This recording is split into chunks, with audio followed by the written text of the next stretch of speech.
algumas coisas, querido. Às vezes coisas que nós fazemos, elas não funcionam como nós queremos, porque elas estão se esgotando na nossa vida. Amém? Entende isso? Quando há coisas que não funcionam porque não as fazemos direito, mas há outras coisas que elas começam a não funcionar porque elas estão chegando ao limite e elas precisam mudar, elas precisam ser remanejadas, por assim dizer. Amém? Arrume para mim, filho, porque senão eles ficam só...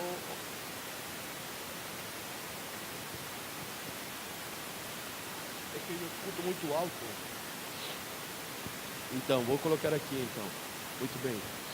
Então, queridos, há coisas que nós precisamos mudar. Amém? E uma coisa que nós precisamos mudar é o conceito da adoração que nós temos. Amém? Porque eu tenho, há uns meses atrás, sentei com os salistas proféticos e eles reivindicaram, mas parece que o povo não canta, parece que o povo não está nem aí, e aquela coisa. Aí eu fiz umas perguntas para eles, não é? Eu fiz ver eles se coisas que estão pedindo que funcionem em nós, funcionam primeiramente neles. Está acompanhando? Porque às vezes nós exigimos que as coisas funcionem em outros, mas essas coisas também não funcionam na gente. E depois desses dias eu tenho dado volta e volta em tudo isso. E eu tenho entendido da parte de Deus que nós entendemos mal adoração. Ok? O primeiro que você precisa entender é que adoração não é música. Adoração não é canção. Amém? Isso foi acontecendo com o passar do tempo e foi substituindo a verdadeira adoração. Amém? Me está acompanhando? Essa é a primeira coisa. Acompanhado da adoração, você precisa entender que o que nós chamamos de culto, nós também temos entendido errado o que é culto. Amém? Culto não é este momento. O culto é muito mais amplo que este momento, me está entendendo? E culto está ligado com adoração, me está entendendo? É dizer, o culto demanda adoração, a adoração demanda o cultuador, por assim dizer. Então precisamos tratar de desmistificar essa ideia, porque senão nós vamos frustrar, queridos. Vamos vir aqui e vamos escutar uma música e a música não nos vai agradar e a gente vai começar a se sentir insatisfeito, mas não porque a música não funcione, senão porque há coisas que estão chegando em seu limite. Amém, queridos?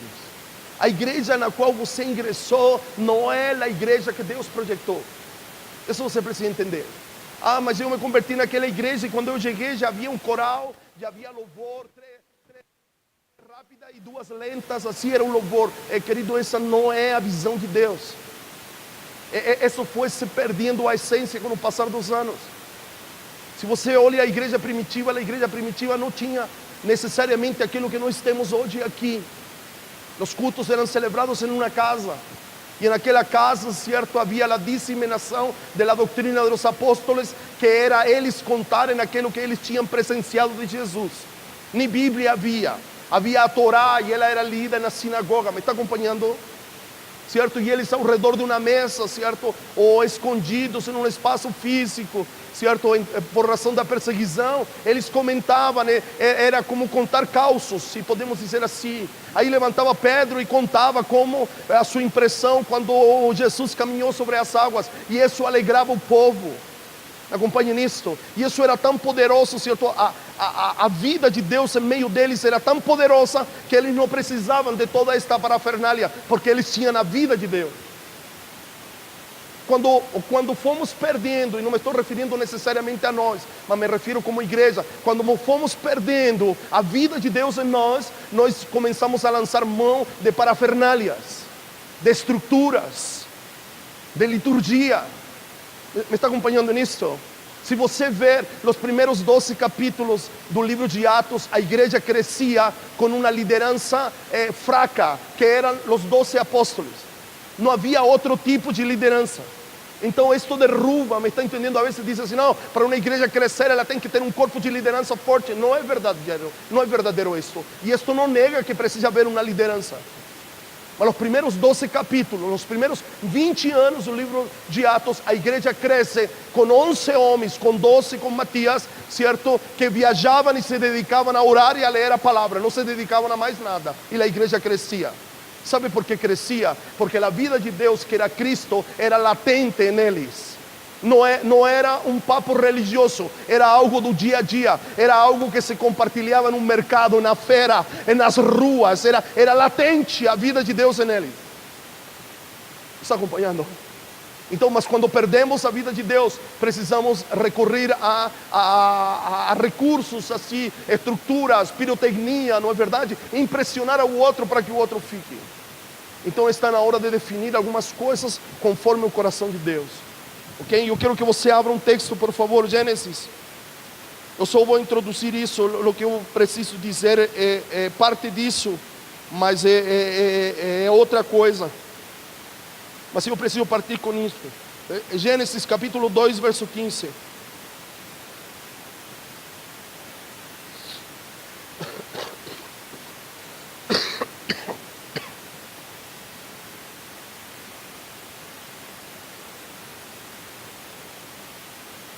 Versículo 15, 2:15.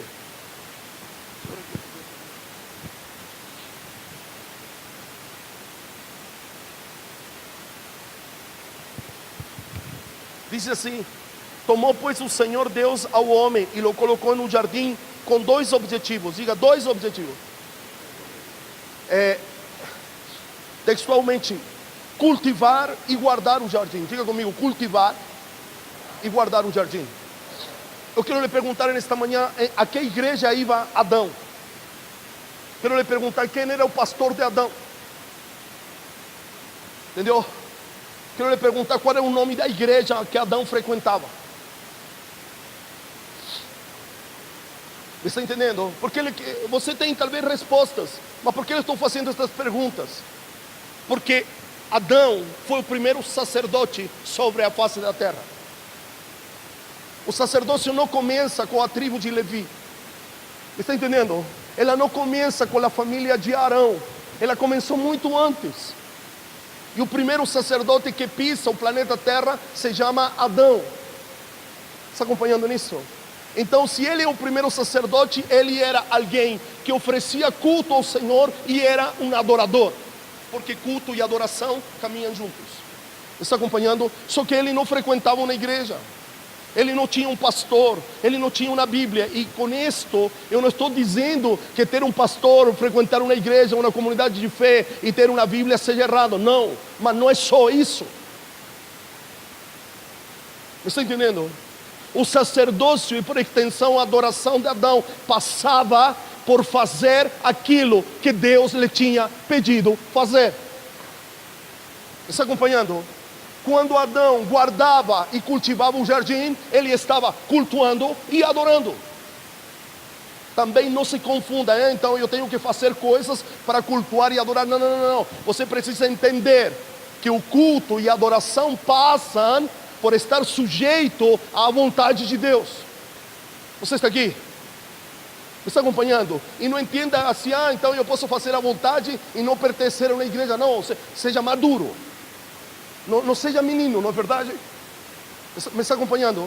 Só que hoje, queridos, nós precisamos ser conscientes, nós precisamos ser honestos comigo mesmo, conosco mesmo, com cada um de nós. Nós temos igreja, temos nome de igreja, temos pastor e temos Bíblia, mas nós temos dificuldade em fazer aquilo que Deus nos tem pedido para fazer. Ou não? Se, aliás, vou lhe dizer mais, a gente nem sabe o que Deus quer que a gente faça. Muitos dizem, não, mas Daniel, é complicado, cara. Eu não sei o que Deus quer. Então, como eu posso ser um sacerdote? Claro, já começamos por aí, mas nós temos igreja, salão, certo? Nós fazemos parte de uma comunidade de fé, nós temos um líder que cuida de nós, nós temos acesso à Bíblia, papel, no papel, em aplicativo, em um monte de coisa. Mas nós desconhecemos a vontade de Deus, meus irmãos. Você está entendendo? Então não adianta, entenda-lo bem, não vai funcionar mais. Acompanhe nisso, olha, quando você vai a um lugar e você está com fome, certo? E o primeiro prato, a entrada não te agrada. E aí você diz assim, não, beleza, vou esperar o prato, dar uma prato forte, prato contundente, principal lá. E ele também te decepciona, e aí você diz, e agora, me lasquei. Aí a gente com uma esperança, assim, diz, não, espero que a sobremesa seja boa. Sim ou não? Não é mais ou menos assim? Agora, ninguém vive de sobremesa. Sim ou não? Por mais que você diga, não, olha a sobremesa, que este restaurante estava bom. Mas qual é a sua motivação com ir ao restaurante? A sua motivação é suprir a necessidade fisiológica de você e que isso agrade seu paladar, porque senão você tinha comido em casa, sim ou não? Porque para comer qualquer coisa, de qualquer jeito, entre aspas, assim que eu falo, na rapidez da sua casa, você come em casa. Concorda comigo? E aí você diz, não, estamos comendo essa salsicha com essa batata frita, porque não teve tempo e é assim mesmo. Sim ou não, dona de casa? Mas quando você vai ao restaurante, você espera lá aquela coisa. Querido, é como a mesma coisa. Estar aqui, ter um pastor, ter um líder, ter um homem de Deus que direciona a sua vida, não que direciona a sua vida, que te ajuda a entender a direção de Deus para a tua vida, é como viver sempre comendo fora e se conformando só com a sobremesa. A sobremesa ninguém vive. Um dia vai te dar, sei lá, certo, uma gastrite forte, comer tanto doce, sobremesa, vai ter tendência a diabetes. Sim ou não, amigos? Então, vir aqui, querido, é como só comer sobremesa. Ou como comer o dia domingo fora, mas durante a semana se alimentar pessimamente. Você está entendendo? Então, primeiramente, você precisa entender que para funcionar os nossos cânticos, você está entendendo? A gente precisa estar funcionando.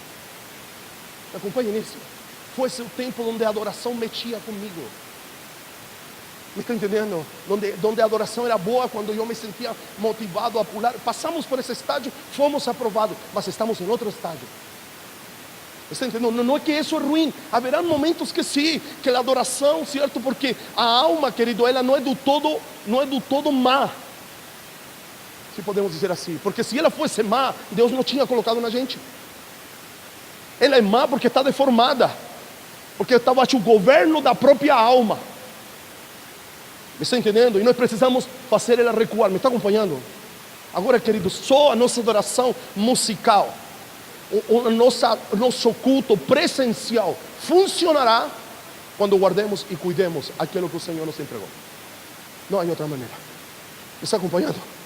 Porque naquele momento não havia igreja, não havia templo, não havia rádio gospel, não havia nada. Mas como então? O que fazia que Deus viesse, certo, ao entardecer de cada dia e conversasse com Adão? Sabe, Deus não vinha contar piada para Adão. Deus vinha dar Ele vinha dar a informação. Porque esta é a temática de Deus. A dinâmica de Deus é da seguinte maneira, certo? Eu me aproximo do homem, solto minha palavra sobre ele. Me está acompanhando? E quando ele ouve minha palavra, a própria palavra que sai da minha boca, lo habilita para fazer aquilo que ele está ouvindo que precisa fazer. Me fiz entender ou não? A própria palavra que me dá a ordem, ou que me dá o comando, ou que me comunica o que eu preciso fazer, é a mesma que me capacita para fazer aquilo que me foi pedido fazer. Me está acompanhando, sim ou não? Então Deus, quando isso que a gente cantou por muito tempo, que foi uma verdade passada, que nos trouxe a este tempo, vem a este lugar, Deus vem, mas Ele não vem para dançar com a gente. Está entendendo? A gente resumiu, certo, a música do David Gillan, versão dos americanos, vem, dançar comigo, Jesus. Sim, foi um estágio legal, um estágio que nós precisávamos, mas não necessariamente Ele vem para dançar com você, Ele vem para falar contigo. Deus não vem de balde. Deus não convoca um povo um domingo pela manhã que podia estar dormindo para não dizer nada. Deus não perde tempo. Esse dia que nós dizemos, parece que Deus está em silêncio. Querido, Deus nunca está em silêncio. El que não ouve sou eu. Me acompanha nisso? Ou se Ele está em silêncio é porque já lhe deu o comando e você não obedeceu. Então Ele não tem outra coisa a dizer enquanto você não coloca em prática aquilo que você já ouviu por primeira vez. Então, se você diz para mim, eu ouvi de Deus, a mesma voz que te comunicou a tarefa é a mesma que te capacita para fazê-la. É a mesma. Não espere outra voz que diga, não, agora vai. Não. Essa é a dinâmica de Deus.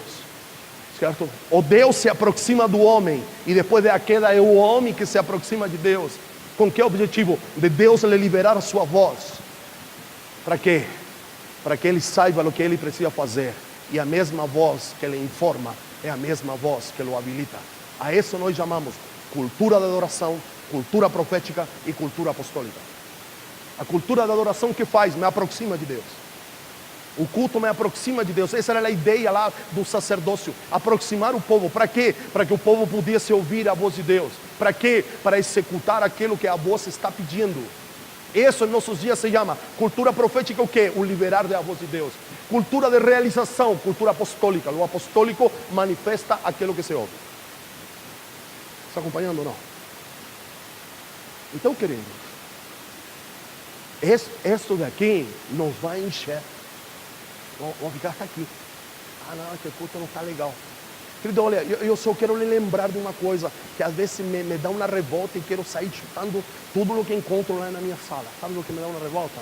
Porque a grande maioria de los que está aqui rompeu com tudo o que está lá porque queria algo novo da parte de Deus. E agora que tem algo novo, não funciona. Eu gostaria de ter muitas pessoas que eu tenho aqui com 1% só, com 1% só. E entenda muito bem, do vigor, da entrega, da responsabilidade, do compromisso que tinha com a religiosidade. Só 1% só. Só 1%. Não precisa ser nem 10, só 1. Porque a religiosidade, estávamos em um lugar que não queríamos estar, mas estávamos. Sim ou não? Íamos passar a adoração sem querer ir. Sim ou não? Sim. Sim ou não, salmista? Orávamos uma hora antes, sem entender, sem saber porquê. Ficávamos metendo a boca de lá para cá, certo? Fazendo a hora lá, porque queríamos tocar. Sim ou não? Sim. Dávamos dízimo e oferta certinho, porque tínhamos medo do devorador. E em outras igrejas, faziam um quadro com aqueles que não davam o dízimo. Então a gente dava dízimo para não ser exposto, ou porque tinha medo do devorador. Mas hoje nós entendemos que nós não damos por medo, nós damos porque já temos. Me está entendendo? A gente não dá por medo.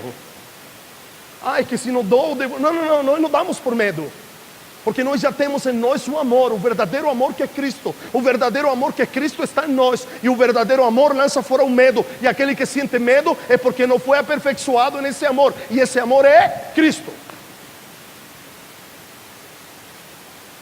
Está entendendo? Os líderes, certo? Inclusive eu estou falando de mim. Marcavam reunião em meia-noite e lá não estavam. Sim ou não? Reuniões que não resolviam nada. Mas lá não estávamos na reunião. Sim ou não? Sim. Aqui, agora, na liberdade do reino, na liberdade do Espírito, a gente não aplica nem 1%. A gente relaxa em todas as áreas. Em todas. Não cumprimos horário, não cumprimos isso, não cumprimos... Não, é que agora é liberdade. Cuidado aí. Porque a liberdade fosse chamados no torneio da liberdade e libertinagem, cara. Então, cara, temos que fazer valer esse tempo. Intensamente. Porque nós clamamos por esse tempo. Está acompanhando ou não? Nós dizemos, não aguentamos mais esse jogo. E o Senhor nos libertou, cara. Igual que no tempo lá do povo de Israel na terra do Egito. O nosso clamor chegou aos ouvidos do Senhor. E eu insisto, eu não lhe estou chamando para estar aqui. Lembre-se, porque pareceria incoerente. Eu lhe estou dizendo que o culto, a adoração, certo, é fazer o que Deus nos tem pedido para fazer. Mas há coisas que aprendimos na religiosidade que não las podemos perder. Aprendimos a ser responsáveis lá. Com a chivata na mão, mas aprendemos. Não podemos perder o senso da responsabilidade. Aprendemos a nos comprometer com coisas que nem entendíamos. Então, não podemos perder o valor do compromisso. Você está entendendo? Da fidelidade à placa. Sim ou não? Quantos de nós não escutamos? Temos que vestir a camisa.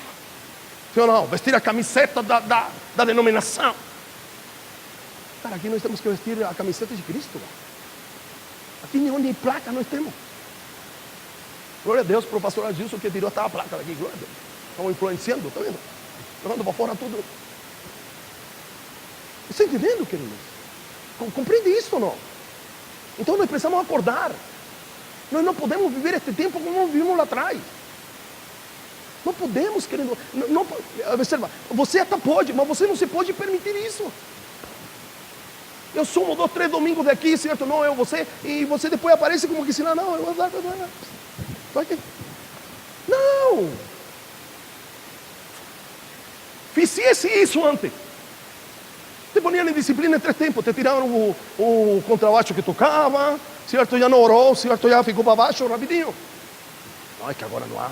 agora é diferente, o Dario é diferente. Querido, eu posso ser diferente, mas Deus continua sendo o mesmo. Ele exige o mesmo zelo, a mesma reverência, o mesmo compromisso, o mesmo grau de tudo. E a gente reconhece, não, lá eu não entendia direito, lá me subjugavam, lá me manipulavam. Cara, nem você está aqui a tudo. Aqui não há nada disso. Eu não posso.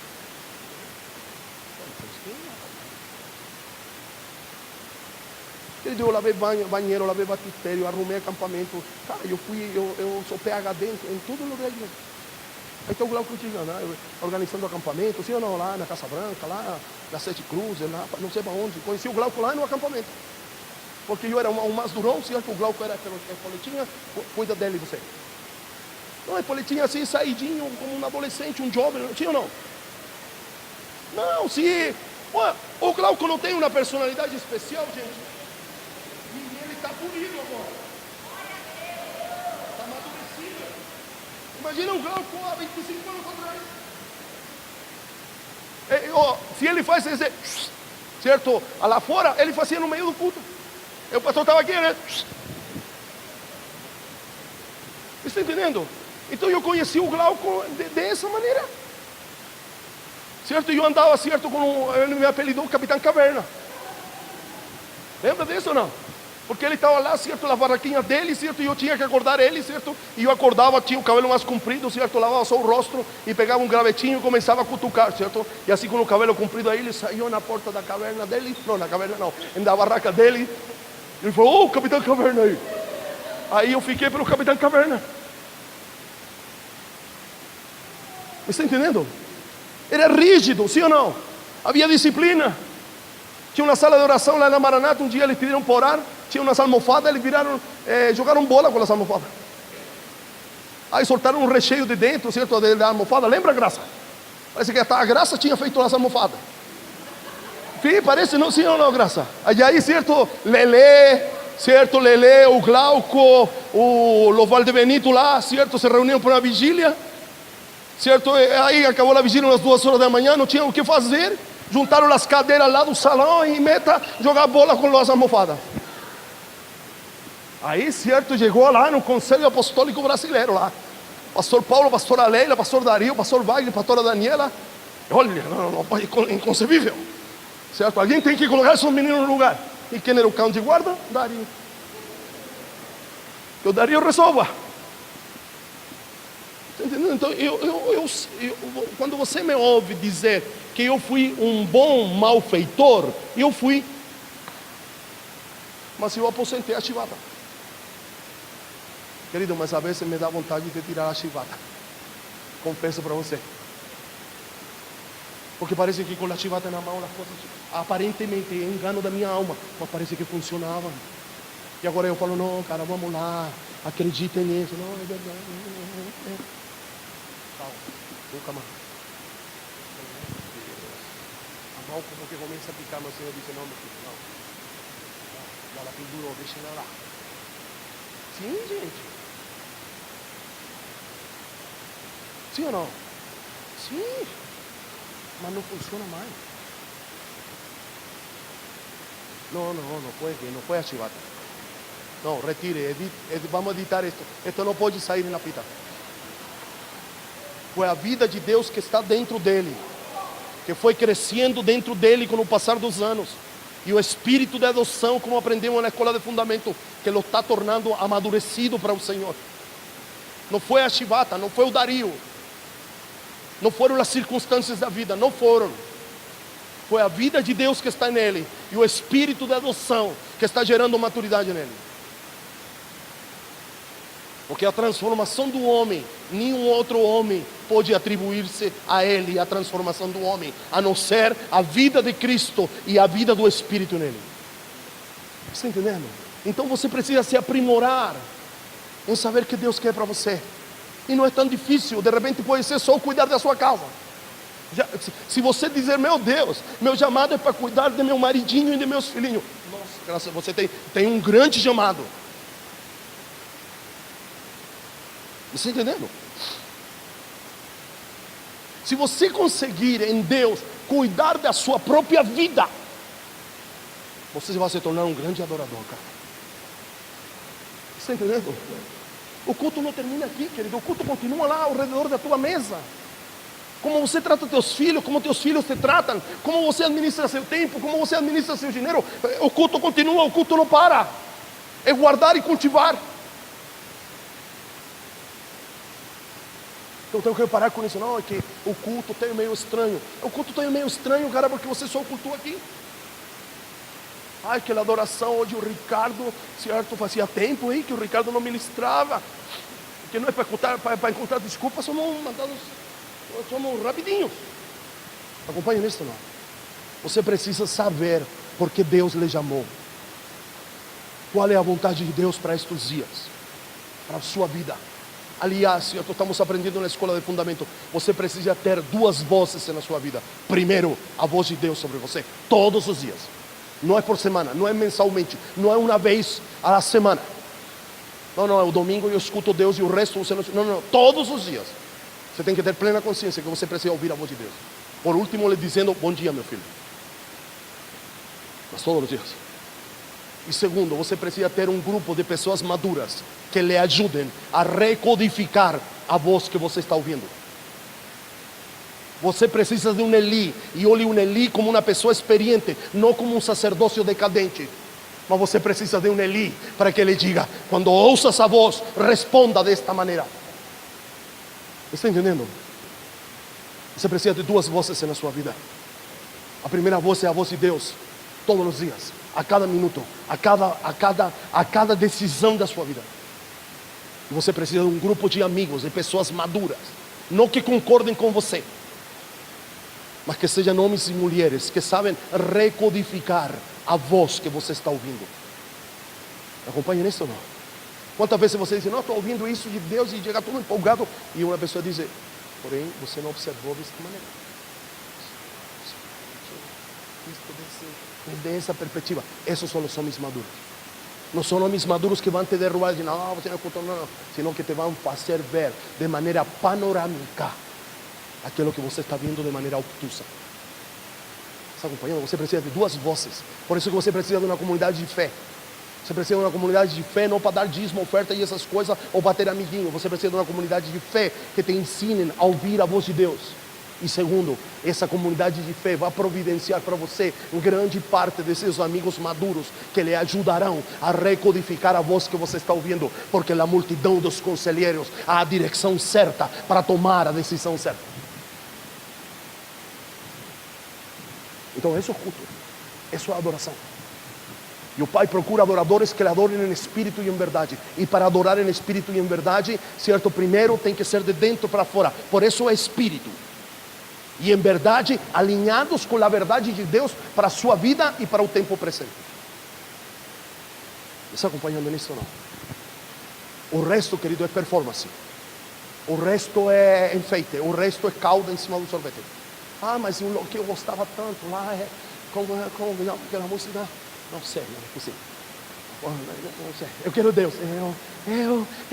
Aquela música, eu me realizava, porque dançava para lá, dançava para cá. Chega disso, cara. Você está entendendo? Isso pode acontecer, mas a igreja não pode virar um parque de diversões só, cara. A gente tem que crescer, certo? Ontem, conversando com o Wesley, certo? Ele disse uma frase: está na hora de separar um menino do homem, cara.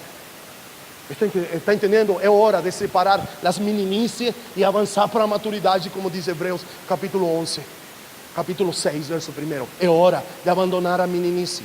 Ah, Dario, então a gente não pode curtir. Não, pode curtir, mas tem que manifestar no outro também. Porque só curtir a adoração e ficar lá, entendeu assim? Querido, para movimento aqui, cara, tem o Dunamis lá em São Paulo. Então pode ir à vontade, cara. Está entendendo? Que dizer nada contra, está entendendo? Que musiquinha que toque a sua alma, certo? Vai escutar a Laura, cara. E nada contra, vai escutar a Laura. Está entendendo? Nada contra, conheço a Laura, conheço o Teófilo, não estou falando, mas quer viver altas emoções, cara? Tem aí. E nesta casa, nós nos chamamos Ninho das Águias, porque nós formamos gente, nós ensinamos gente a voar, não a rastejar. A gente não somos o galinheiro das galinhas, nós somos o ninho das águias. Me está entendendo? Então quem quer ciscar no chão, cara, entenda-lo bem, não é falando mal do outro. Então tem outras igrejas que são galinheiro. Esta casa não é galinheiro, e entenda-lo bem, não estou falando despreciativamente, não sei se você me entende. Mas esta casa é ninho das águias. Aqui estamos ensinando uma geração a voar. Essa é a nossa meta. Aqui nós formamos gente. Aqui nós não formamos crentes. Um dos primeiros tópicos da visão é: nós não queremos bons crentes, nós queremos bons cidadãos. Nós não queremos bons crentes. Você entendeu? Este homem aqui foi chamado para formar Cristo no interior das pessoas. Eu não fui chamado para outra coisa. Eu vou investir a minha vida para fazer crescer o Cristo que está dentro de você, não eu. Cooperar com o Espírito Santo, para que o Cristo que já está em você, ele cresça. Eu vou gastar meus últimos anos da minha vida, igual que o apóstolo Paulo, eu vou queimar meus últimos 30 anos, 40 anos da minha vida. Para quê? Para que quando eu esteja no leito da morte, cheguem meus filhos e digam: Dario, eu agradeço a você, porque o Cristo está crescido dentro de mim, e você foi alguém que o Espírito Santo usou para fazer crescer a vida de Deus em mim. Aí eu vou ir satisfeito embora. Eu não estou aqui para levantar grandes templos, eu não estou aqui para abrir uma grande denominação, eu não estou aqui necessariamente para ter um monte de filhos, mesmo que Deus me tenha dado alguns filhos espirituais. Eu não estou aqui para isso. Eu estou aqui, como o apóstolo Paulo disse, para gerar Cristo dentro das pessoas, cara. Esse é meu chamado apostólico. Eu não quero anel no dedo, cara. Eu não quero reconhecimento, eu não quero título, eu não quero nada, cara. Eu não quero kippah na minha cabeça, nem talit na minha cabeça, me reconhecendo como apóstolo. Eu quero formar Cristo dentro das pessoas, cara. Se esse é o chamado apostólico que Deus tem para mim, porque eu tenho relutado com isso, certo? Vocês sabem.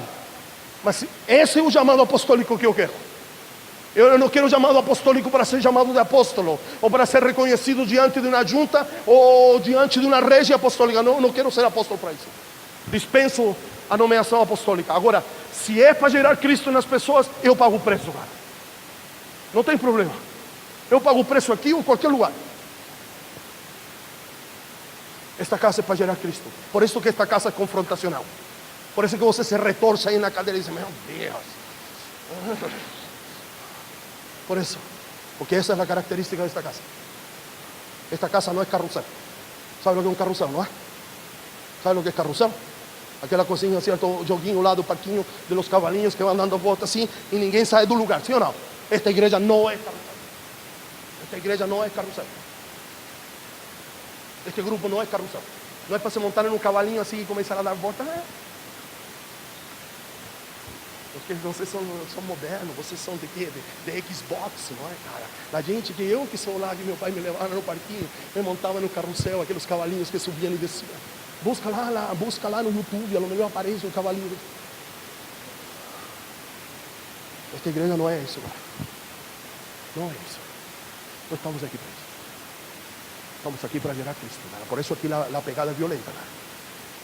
Por eso aquí parece que todos los días me dan un tapa en la cara, cara, y yo salgo así medio virado para lá. Que não, isso é um dia que você não levar um tapa na cara para te dizer anda torto na vida. Não deveria ser assim, mas é assim. Vamos lá, isso não é. Vamos pregar agora.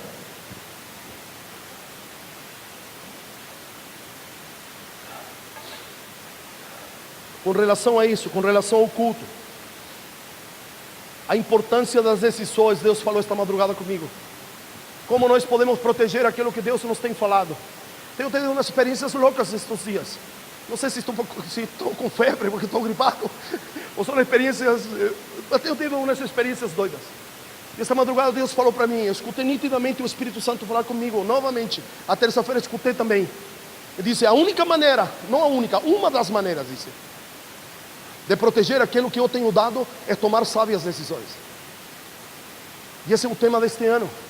Precisamos guardar, proteger aquilo que Deus nos tem dado. Então quero que abra rapidinho sua Bíblia aí. Tenho pouquíssimos minutos. Vou tratar de resumir bem rápido, ou se não prego outro dia. Ruth, capítulo 1. Ruth, capítulo 1. Por favor, me ajude a ganhar tempo aí, que tenho só uns minutinhos com vocês. Descobri há pouco tempo que as crianças ficam liberadas meio-dia, não é? Não, 11h30, não é? Eu pensei que era 11h30. Então tem uns minutinhos mais. Até 15 para meio-dia. Diz assim: nos dias que julgava os juízes. Diga assim comigo: nos dias que julgava os juízes. Ruth capítulo 1, Vitão. Está assim na sua expressão? Sim? Volte ao último versículo do livro de Juízes agora, por favor, para que nós entendamos esta primeira declaração. Versículo 25, o último versículo do último capítulo de Juízes, que está atrasinho, uma folhinha atrás. Lo encontraram? Naqueles dias não havia rei em Israel, e cada um fazia o que lhe parecia.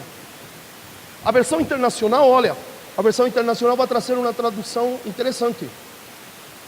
Naquele tempo não havia rei em Israel, e as pessoas faziam o que bem entendiam. Não sei se você tem aí mensagem, mas isso é o que diz. Em um português claro, cada um fazia o que lhe dava na telha, porque não havia rei. Está entendendo? Agora volte para Ruth 1, por favor. Nos dias em que julgavam os juízes, ou seja, em dias que não havia rei, e cada um fazia o que lhe dava na telha, o que melhor lhe parecia fazer. O que aconteceu? Houve fome na terra, ou seja, se apresentou uma situação extrema. Chegou uma crise. E um homem de Belém, que significa casa de pão, um homem que habitava na casa do pão, certo, da tribo de Judá, saiu para habitar em uma terra de Moabe, com sua mulher e seus 10 filhos. Este homem se chamava Elimeleque. Sabe o que significa Elimeleque?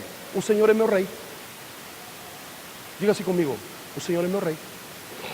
Ok? Isso significa o nome deste homem. Observa, aqui aí, parafraseando essas coisas que estamos falando, em um tempo que não havia rei e que cada um fazia o que queria, Elimeleque, que significa o Senhor é meu rei, se moveu da casa do pão em direção ao lugar que Deus tinha proibido se mover, que era Moabe. Em razão de quê? De uma circunstância adversa, de uma circunstância que o apertava, que o oprimia. Está acompanhando?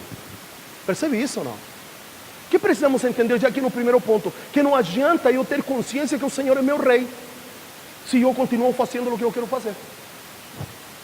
Elimeleque se chamava o Senhor é meu rei. Isso significava, quando a Noemi chamava Elimeleque, ele estava falando: o Senhor é meu rei, o Senhor é meu rei, vem comer. Me está acompanhando? Mas ele, em um momento de crise, tomou uma decisão, e a gente sabe o desfecho da história, uma decisão errada de se mover de um lugar que era lugar de provisão, porque o nome dele era Casa de Pão, para se mover ao lugar onde Deus tinha proibido que os filhos de Deus avançassem à região de Moabe. Está acompanhando ou não? Está conseguindo? Sim? Então, o primeiro que precisamos entender, Mateus 7, por que me chamais Senhor, Senhor, se não fazeis o que eu vos peço? E aqui tem conexão com aquilo que eu comecei dizendo. Adoração e culto tem a ver com fazer aquilo que Deus nos tem pedido fazer, mas não de nosso jeito, mas do jeito dele. Você está aqui ou não? Sim? Estão aqui ou não? Muito bem, continuamos então. O que aconteceu em Moabe? Versículo 2: este homem se chamava Elimeleque, e sua mulher Noemi, e os filhos se chamavam Malom e Quiliom, efrateu de Belém de Judá. Vieram à terra de Moabe e ficaram ali. O que aconteceu naquele lugar? Morreu. Diga, morreu. Morreu quem? Elimeleque, marido de Noemi, e ficou ela com seus 2 filhos, os quais se casaram com mulheres moabitas. Era o nome de uma órfã, certo? E o nome da outra era Ruth. E ficaram ali quase 10 anos. Morreu também Malom e Quiliom, os filhos. Observe aqui o que significa os filhos. Malom significa doente, enfraquecido. Me está entendendo? Há várias definições, eu las tenho todas, mas não tenho tempo, certo? E o outro, olha, Quiliom significa desfalecido, aquele que perdeu as forças. Observe aqui, outra aplicação, rapidinho. Quando tomamos uma decisão pelas nossas, a gente ou adoece ou enfraquece, e o fato de adoecer e enfraquecer nos conduz à morte, como sinônimo de paralisação em relação àquilo que Deus nos tem pedido. Está acompanhando? O fato de saber que Deus é meu rei, ou Ele é meu Senhor, Ele é meu rei. Mas se eu continuar fazendo da minha vida aquilo que eu quero fazer, vai produzir em mim uma doença, vai produzir em mim um enfraquecimento que vai me levar à paralisação. Não lhe estou dizendo aqui que você vai morrer, mas morte é paralisia, morte é insensibilidade. Você tem olho, mas não vê. Você tem ouvidos, mas não ouve. Lembra isso de Isaías, alguma coisa? Isso te torna insensível. Está acompanhando? Perfeito? Então aqui nós precisamos fazer uma reflexão. Porque, observe aqui, porque que restou desta história? Restou Noemi, Orfa e Ruth. Diga comigo assim: restou Noemi, Orfa e Ruth. Ok? Observe, eu vou resumir. Tenho pouco tempo, talvez isso é o que Deus queria. Certo? Eu preciso ter Cristo como rei da minha vida. Ele é Senhor da tua vida. O apóstolo Paulo é craque. A gente precisa entender, nós temos aprendido, não é? Que a própria substância de Deus Pai está em Cristo. Então, Jesus também é Pai, mas na colocação terrena, Jesus é Senhor. Você está aqui? O Pai o colocou como Senhor de tudo. Então ele é meu irmão mais velho, ele é a expressão exata de Deus, mas ele é Senhor. Por isso que o apóstolo Paulo, no começo de suas epístolas, Romanos, Filipenses, 1ª e 2ª de Tessalonicenses, ele vai dizer que ele foi chamado ao apostolado, certo, por Deus o Pai e pelo seu Senhor Jesus Cristo. Ele está dizendo: ele é meu rei. Me acompanha nisto? O evangelho do reino aponta para um rei. Rei e reino caminham de mãos juntas e aponta para um povo que somos filhos, mas somos súbditos. Me está entendendo? Que precisamos estar sujeitos, submissos à vontade deste rei. Então Elimelec, o nome dele significava o Senhor é rei, mas ele fez o que ele queria fazer. Aí você pode argumentar: mas ele foi pressionado pelas circunstâncias. Não é verdade? Que chefe de família não tomaria uma atitude? Que diz o contexto histórico quando aprendemos com a Roberta? Que Elimelec, certo? Elimelec, sim, era um homem que tinha dinheiro, nos ensinou, posses. E a crise ele estava tendo que vender e estava perdendo sua riqueza. Então, antes de perdê-lo tudo, ele se moveu a Moab, onde não perdeu necessariamente todas as posses materiais, perdeu até sua própria vida. Me está acompanhando? Uma má decisão. Uma má decisão. E não lhe quero colocar medo com não, tenho que tomar uma boa. Não. Sabe quando tomamos boas decisões? Quando estamos baixo o senhorio de Cristo e estamos sujeitos à sua vontade. Me está acompanhando? E nessa má decisão morreu ele. Morreram seus 2 filhos. Ficou fraco e ficou doente. Me está acontecendo? De uma maneira didática. Cada vez que tomamos uma má decisão, nos enfraquecemos e adoentamos. Fácil, simples a equação. Que sobra de tudo isso? Diga de novo comigo: Noemi, Orfa e Ruth. Certo? Que sobra? Uma mulher amargurada, outra que desiste na metade do caminho e uma que decide continuar além do fracasso da má decisão. De novo, olha, qual é o resultado final desta equação? Uma velha amargurada. Noemi estava amargurada. Está entendendo? Uma nora que caminha até a metade, mas depois volta, que é órfã, e uma que além das circunstâncias, que além dos problemas, continua a caminhar do lado da velha amargurada. Alô? Você está aqui ou não?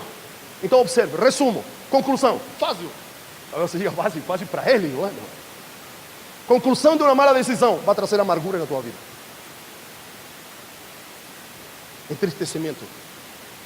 A pessoa fala assim: e chegou o Dario. Não me chama de Dario, me chama de Maro. É o que ela disse. É o que ela diz. Por isso mudamos o nome da Esther. Sim ou não, Galinha? Sim. E aí pode estar o marido dela. Ela vivia entristecida. E quando nós entendemos isso, não mudamos o nome dela para Esther, porque o nome da Esther não é Esther, nem Mara, mas a chamavam todos de Mara. E era uma mulher entristecida. Não se chama Esther. Nós mudamos o nome dela no Jardim Universo, parece, ou na sede. No Jardim Universo, não, mudamos lá da outra irmã, da Abigail. Dela também. Ou foi na casa dele um dia. Me está entendendo? Então, por quê? Porque vivia entristecida, amargurada, não é? Pela vida, por tudo. Então, primeiro, aqui não pulemos. O que sobra? Amargura. Tudo está ruim. Tudo culpa dos outros. Querido, entenda-lo muito bem. A lei de lo que planta o polio é verdadeira. E isso não se refere só a dinheiro. Alô, você está aqui ou não? Se refere a todas essas coisas. Se eu planto irresponsabilidade, eu vou colher o que? Responsabilidade? Não. A colheita é proporcional à semeadura. A gente precisa entender isso. Primeiro, então, amargura. Segundo, desistência. O efeito elástico. A gente anda um pouco e volta. Parece quadrilha, não é? Esses dias rachei o bico, não é? Os deputados lá no São João, eles não vão trabalhar. Porque São João, aí eu entendi, não é porque tem que formar quadrilha. Os caras só servem para isso. Os caras têm a cara de pau de não trabalhar, cara, porque São João, o país está indo pelo buraco e eles não vão decidir nada porque vão formar quadrilha. Tá bom. Vai lá para Campina Grande, ele. Vai lá para um monte grande de grana que tem. Bom, essa é outra coisa. Isso é um desabafo do estrangeiro. Você está entendendo? Desistência na metade do caminho. Você pode repetir o caminho de Noemi amargurada. Está entendendo? Ou pode repetir o caminho de órfão. Eu vou lhe dizer, eu vou ser bem sincero. Bem sincero. Agora, digo eu, não o Senhor, como disse o apóstolo Paulo. Eu prefiro a órfã. Porque caminhar do lado de uma velha amargurada, cara, é fogo. Eu prefiro aquele que vai e depois desiste. Aquele que anda no caminho comigo, como aprendemos aqui com a mestre Thelma, certo? Perseguindo, cansados, mas ainda perseguindo, não é? Lembram dessa ministração? Porque a gente que se cansou, mas não persegue mais. A velha Noemi. Ela continua andando, mas amargurada, meu. Você fala bom dia para ela e diz, bom dia para você, não é? Porque para mim não tem nenhuma graça. Me está acompanhando ou não? Então eu prefiro a órfã, que na metade do caminho disse, é verdade, cara, você não tem mais filho, não tem mais que oferecer, eu vou embora. Porque essa é a história, sim ou não?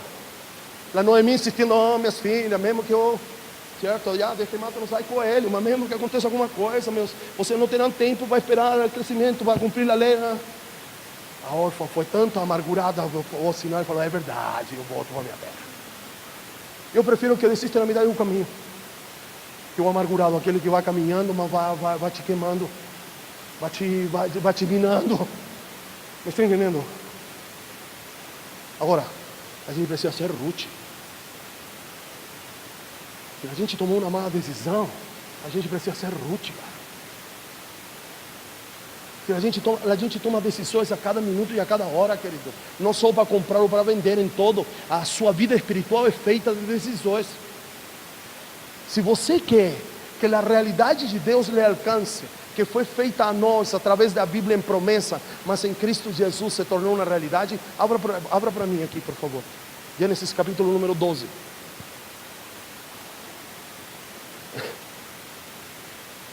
Gênesis 12, 2.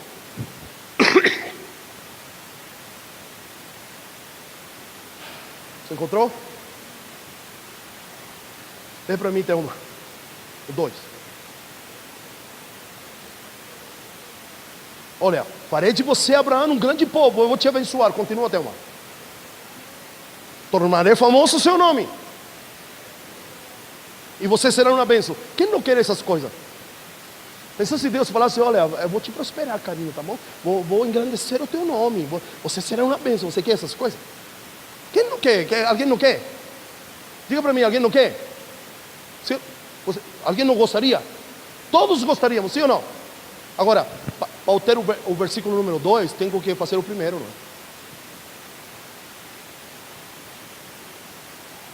Só lê o primeiro verbo. Sai da tua terra, abandona a tua parentela. Tenho que ter a atitude correta. Tenho que tomar a decisão correta. Me está acompanhando? Isso no contexto de Cristo já é uma realidade. Mas como posso ter acesso a esta realidade em Cristo Jesus? De ser uma bênção, eu já sou, mas de manifestar aquilo que eu já sou, eu preciso tomar uma atitude. Eu preciso sair. Você entendeu? Sair do mundo das ideias que eu cultivo. Sair de meu mundinho. Eu preciso sair. Porque não adianta eu assim, não, Deus abençoou Abraão, eu sou abençoado na descendência de Abraão. Sim, mas ele saiu. Ele tomou a atitude correta. Tomou a decisão correta. Está acompanhando, não? Isto é sério, cara. Não espere realização daquilo que Deus te ha prometido se você não tomar ou ter a decisão correta perante Deus. Se você não cumprir o primeiro, não se cumpre o segundo. Você acha que se Abraão tivesse ficado em Ur dos Caldeus, a coisa tivesse acontecido? Então você precisa entender. Evimelec errou na sua decisão. Encontrou a morte. Não lhe estou metendo medo. Você não vai morrer. Mas você e eu dizemos que o Senhor é Rei. Nós continuamos fazendo as coisas da nossa maneira. Há uma vontade. O bem de Deus passa pela sua vontade. Se não é o bem de Deus que você está fazendo, você não está fazendo a vontade de Deus. A terça-feira, queridos, eu tive um papo com o Espírito Santo. Não sei explicar, tá bom? Mas eu sei que o Espírito Santo falou comigo. Assim, de uma maneira diferente a como ele costumamente fala. Era madrugada, certo? Ele entrou no meu quarto. Eu não vi nada, mas eu sabia que era o Espírito Santo. Me está entendendo? Eu não vi Jesus. Ele entrou, certo? A porta do meu quarto, rodeou a minha cama e se parou em frente de mim, porque eu moro neste lado da cama. Eu não moro, não. Eu durmo aqui, em cima do. Como chama aqui? O largueiro? Como chama isso aqui? É a cama? Não sei, tem um nome. Não, mas antigamente as camas tinham um pauzinho aqui. Agora não tem, é box. Eu dormo em cima, assim. A criança reclama. Eu dormo virado para um canto assim, e assim no espaço eu ocupo. E aí, ó, o Espírito Santo, quem conhece, a Celinha não está. A Celinha conhece o Celinho conhece, não é? Cadê o Celinho? Não é? Porque ele pintou lá. Entra aqui na porta, aquela que a caixa de água vazou, certo? Está nosso guarda-roupa, está nossa cama. O Espírito Santo entrou, deu a volta na cama. Certo? Se parou aqui nos pés e falou comigo, e eu estava virado. Falou como uma meia hora comigo, meia hora, 40 minutos comigo. O resumo da nossa conversa é: o Evangelho não consiste tão só, meu filho, necessariamente em fazer aquilo que é certo. O Evangelho consiste em saber que homem estou alimentando com aquilo que eu estou fazendo. Esse foi o papo. E eu acordei para dar aula lá com os meninos e tudo. E essa é uma realidade, querido. A vezes não estamos fazendo o que Deus pediu, mas para alimentar o velho homem que está dentro de nós. Porque queremos reconhecimento. Isso é o velho homem. Porque queremos destaque. Porque queremos tapinha nas costas. Então, observe, não tenho tempo de explicar tudo isso agora. Mas você diz assim, não, mas eu estou fazendo o que é certo, mas de repente está alimentando o homem errado. Você não está fazendo para agradar a Deus. Você está fazendo a vontade de Deus, mas para se agradar você mesmo. Porque você está cheio de complexo, cheio de inferioridade. Então, não, eu preciso fazer isso para que as pessoas me aceitem. Eu preciso fazer isso para que me reconheçam, para que eu... Cara, me entendeu o que eu quis dizer? Isso não quer dizer que não é para fazer o que é certo, mas necessariamente fazendo o que é certo, você não está agradando a Deus. Porque o bem de Deus passa pela sua vontade, não pelo seu querer fazer o bem. Nunca esqueça que a árvore do conhecimento do bem e do mal também tem bem. Ela também carrega bem, mas não é o bem de Deus. Então você, não, mas eu estou agindo bem. Mas bem para quê? Para você? Elimeleque tomou a decisão errada. Encontrou a morte. Se enfraqueceu e ficou doente, gerando amargura, desistência e aquela que se sobrepõe a todas as circunstâncias, além da decisão errada.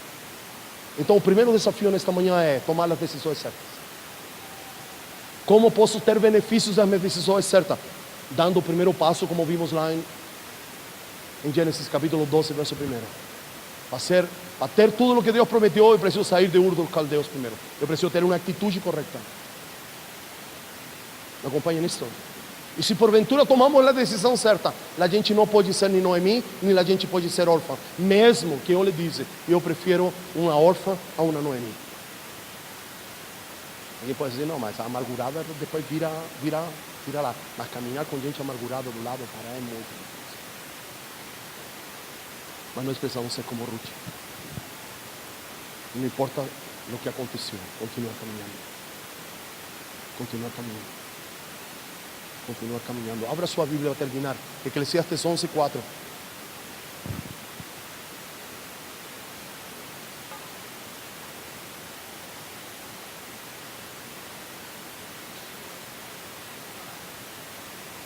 Alguém encontrou? Alguém pode ler para mim?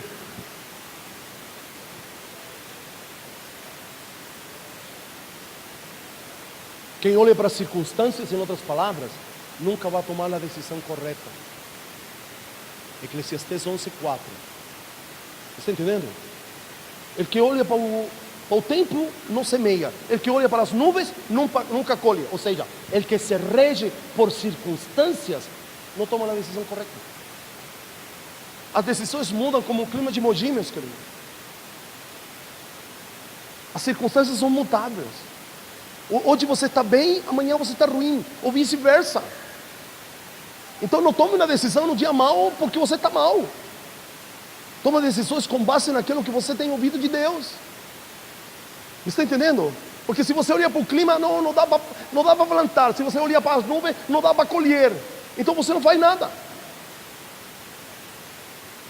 Está na hora de a gente enxergar o que o olho nunca viu e o que o ouvido nunca ouviu.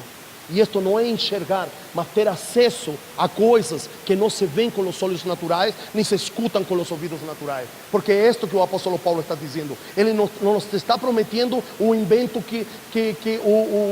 o invento que ainda não aconteceu. Ele não nos está prometendo isso. Ele não nos está prometendo a música que ninguém criou. Ele não nos está prometendo isso. Ele nos está dizendo: tenham a capacidade de ver em uma dimensão onde as coisas não se veem com os olhos naturais, nem as coisas se ouvem com os ouvidos naturais. Tenham a capacidade da vida de Deus, da mente de Cristo, de enxergar a eternidade onde todo já é realidade, mas não com estes olhos nem com estes ouvidos. Este é o desafio de nossos dias, querido. O Brasil está numa pior talvez, mas nós temos que olhar não para a situação do Brasil, nós temos que olhar para o plano eterno de Deus. Me está entendendo? Você precisa entender, Deus é craque em deixar morrer o Lázaro para voltá-lo a ressuscitar. Ele é craque, e eu creio profeticamente que Deus está deixando morrer coisas no Brasil para Deus poder restaurar da maneira certa. Então não vou me agitar, não vou me preocupar, vou acreditar igual que a viúva, que o óleo de minha botija e a farinha de minha panela não vai acabar enquanto Deus não cumpra seu propósito nesta nação.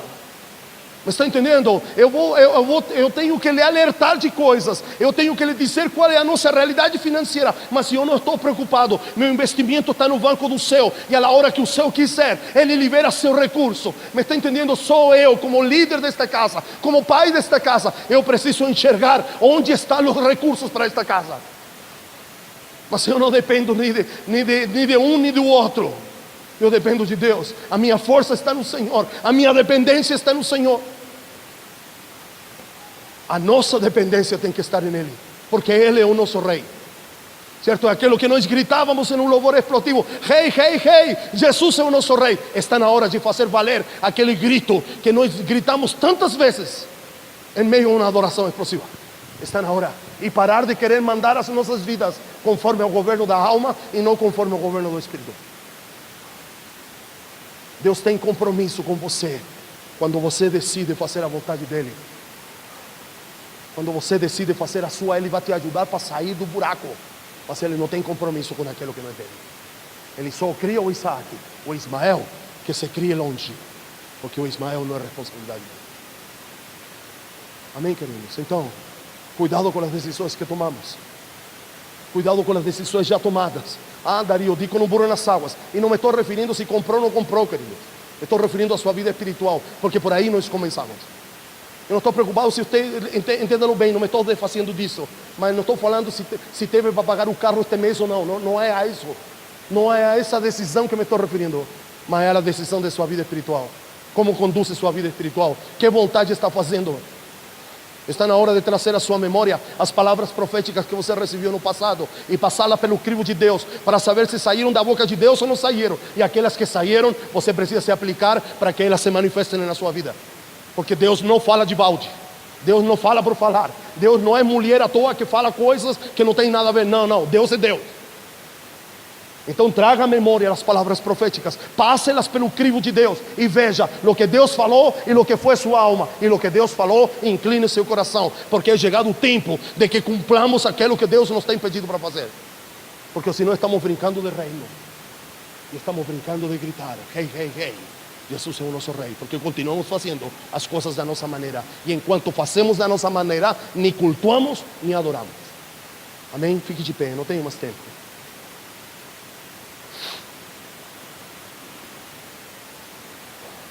Esto é só uma placa sinalizadora, amém, querido? Este é um outdoor que sinalizou na sua estrada. Amém, é só isso. Agora você precisa partir para Cristo e dizer que tanto de verdade tem tudo aquilo que o Dario gritou para nós esta manhã. Escute de novo o áudio que o Glauco vai colocar lá no blog. Amém? Eu não tenho interesse que você se lembre de mim. Eu tenho interesse que você procure a senda antiga. Eu tenho interesse que você pergunte igual que o profeta: onde estão as veredas antigas? E caminhe por elas. Essa é a minha intenção. Que não se lembre de mim, não tem problema. Mas está na hora de que o rei assuma seu lugar. Certo? Te coroamos, nós cantamos, mas continuamos fazendo o que nós queremos. Senhor, nesta manhã oramos, Senhor. Senhor, reconhecemos que não sabemos tomar decisões. Reconhecemos que somos interesseiros. Que queremos barganhar com o Senhor, que queremos, Senhor, o versículo número 2 do capítulo 12, mas nós não queremos sair, nós não queremos abandonar nossa maneira de pensar, nós não queremos abandonar nossos maus hábitos, Senhor, nós não queremos abandonar, Senhor, o nosso sistema operandi, Senhor, o nosso sistema operacional, mas nós reivindicamos a bênção do Senhor, reivindicamos o engrandecimento de nosso nome, Senhor, mas nós queremos sair, mas sair com a decisão certa. Senhor, nós não queremos cometer o mesmo erro de Elimeleque, Senhor, nos mover quando não é para se mover. Nós não queremos sair da casa do pão, Senhor, para encontrar morte num lugar onde não é o lugar do pão. Nós não queremos, Senhor, ser enfraquecidos nem debilitados pelas más decisões que tomamos. Senhor, rejeitamos a amargura produzida pelas más decisões, Senhor. Senhor, nós não queremos ser a velha Noemi, nós queremos ser a Noemi restaurada, Senhor. Nós queremos ser a Noemi com o Boaz no colo, Senhor. Ou com um Salmão no colo, Senhor, não com o Boaz. Senhor, nós queremos ser aquela que foi restaurada, que foi alegrada, que foi, Senhor, molhado o interior de seu coração e o duro desapareceu. Senhor, nós queremos negar na nossa vida a órfã, aquela que começa mas não termina, aquela que desiste na metade do caminho, Senhor, aquela que quer abrir mão de tudo aquilo que porventura está aí conquistou. Senhor, e nós queremos ser Ruth. Nós queremos olhar além das circunstâncias. Senhor, nós não queríamos olhar nem para o clima nem para as nuvens. Nós queremos olhar para o Senhor como autor e consumador da nossa fé. Nós queremos viver o livro de Hebreus capítulo 12 verso 1, olhando para o autor e consumador da nossa fé. É o Senhor é o nosso Rei. Senhor, nós queremos dar valia a este grito, ao grito, Senhor, que não seja um grito de júbilo, mas seja um grito no Espírito. O Senhor é o nosso Rei, o Senhor é o nosso Rei, Pai. Senhor, o Senhor é o nosso irmão mais velho, mas o Senhor é o nosso Rei, Senhor. E fazemos igual que o apóstolo Paulo, nos submetemos a teu senhorio. Paulo disse: eu sou apóstolo pelo Pai e pelo nosso Senhor Jesus Cristo. Senhor, queremos cumprir a nossa encomenda, mas sujeitos à soberania de Cristo, Senhor. Te reconhecemos como Rei, Jesus. Te reconhecemos como Rei. Te reconhecemos, Senhor, que a finalidade e o propósito do reino estão em Ti. E para nós poder cumprir esse reino, para poder viver esse reino e ampliá-lo, precisamos estar sujeitos às ordens expressas do Rei. Porque este reino não aceita sublevação, não aceita insubmissão e insubordinação. Nós estamos sujeitos à Tua vontade, Senhor. Declaramos que nos custa, e nos custa muito, Senhor, fazer a Tua vontade, Senhor. Mas nós decidimos nesta manhã fazer crescer a vida de Deus que está em nós. E o fazer a vontade de Deus é intrínseca a esta vida. Assim como Cristo se submeteu à vontade do Pai, nós decidimos, através da vida de Cristo que está em nós, nos submeter à vontade do Senhor, Pai. Senhor, eu sei que não é fácil, eu sei que não é fácil distinguir também a Tua vontade, mas afina nossos ouvidos, Senhor, para nós aprender a ouvir a Tua voz, Senhor. Este é o papel desta casa, aprender a ouvir a Tua voz. Chacoalhe-nos, Senhor. Senhor, mandamos embora tudo o que gera irresponsabilidade, falta de compromisso, falta de entendimento, descaso, desleixo. Senhor, nós queremos fazer valer, Senhor, aquelas palavras, Senhor, que nós gritávamos entre 2000 e 2005, Senhor. Quando nós gritávamos de reforma, quando nós gritávamos de um tempo novo, quando nós agitávamos bandeira e dizíamos: venha a nós o Teu reino. Nós queremos fazer valer tudo aquilo que nós gritamos naquele tempo, porque não foi inocente, Senhor. Pode ter sido com falta de entendimento, mas não foi inocente. Nós sabíamos o que queríamos naquele tempo, Senhor. Então, Senhor, ajude-nos a desfrutar e a usufruir da oportunidade que o Senhor nos está dando nestes dias, Senhor. Que cada um de nós guardemos e cultivemos o nosso jardim, Senhor. Senhor, isso é o que eu peço nesta manhã, Senhor. Senhor, eu não estou negando que meus filhos estejam aqui, mas se eles guardarem e cultivarem aquilo que o Senhor lhes entregou, certamente estarão correspondendo a seu sacerdócio e se estarão transformando, se podemos dizer assim, em verdadeiros adoradores, Senhor. Senhor, e isso não exime de estar aqui, mas esta é a prioridade, Senhor. Por isso estamos aqui, para gerar homens que guardam e cultivam seu jardim, Senhor. Aquilo que o Senhor entregou como possessão, como herança, como porção para estes dias. É o que nós declaramos nesta manhã, Senhor, é no nome poderoso de Jesus. Amém. Se você não trouxe sua oferta ainda, se você não trouxe seu dízimo, se você não trouxe sua primícia, se você quer ajudar-nos para missões, é o momento. Se você não trouxe dinheiro hoje, quer fazê-lo, converse conosco. Se você quer dar uma oferta extra para missões, dizer: olha, quero me comprometer de novo, quero 20 reais por mês, não importa, 10, 5, 2, pouco importa, mas que você tenha um compromisso real com aquilo que Deus está comprometido. Amém. Aleluia. Levante suas mãos. Levante suas mãos e comece a adorar o Senhor. Comece a adorar o Senhor. As mesmas expressões, do Senhor Adão estão sobre você. Ele já te fez fértil, Ele já te fez multiplicativo, Ele já te deu a habilidade para multiplicar e encher aquilo que está ao teu redor. Está na hora de você se posicionar em Cristo e subjugar, para que o Cristo que está em você possa exercer governo sobre todas as coisas que Ele te deu para administrar. É no nome poderoso de Jesus. É no nome poderoso de Jesus. Nesta manhã eu te abençoo nesta manhã, porque tu já és um abençoado do Senhor. Então eu não posso dizer que o Senhor te abençoe, mas então, como eu não posso dizer, então eu te abençoo nesta manhã. Eu te abençoo, eu Dario te abençoo nesta manhã. Declaro que esta palavra aumentará em teu interior. Aumentará em teu interior, te trairá esclarecimento, te trairá orientação. A proteção de um pai se manifesta em direção, diz o Senhor. A proteção de um pai para a sua vida, a proteção do líder é quando ele te indica o caminho. Não é porque ele anda encobrindo teus erros ou anda alcahuetando você, não. O cuidado de um pai se manifesta sobre nossas vidas quando há uma direção certa. E nesta manhã você tem recebido uma direção certa da parte do Senhor. Tome as decisões que você precisa tomar no Senhor, primeiramente para conduzir a sua vida espiritual, para conduzir a sua família, para conduzir os seus negócios. Guarde e cultive o jardim que o Senhor lhe entregou. Amém. Uma boa semana, uma semana de realizações, uma semana de conquistas para você, não necessariamente de coisas materiais, mas de conquistas e coisas espirituais.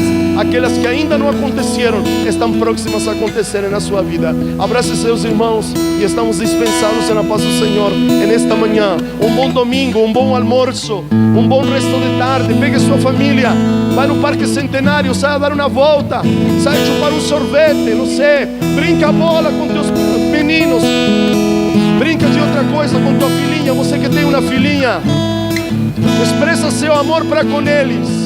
Abraça-los neste dia e expressa para eles e diz: filho, filha, você é o presente de Deus, você é a herança do Senhor para as nossas vidas. Aleluia.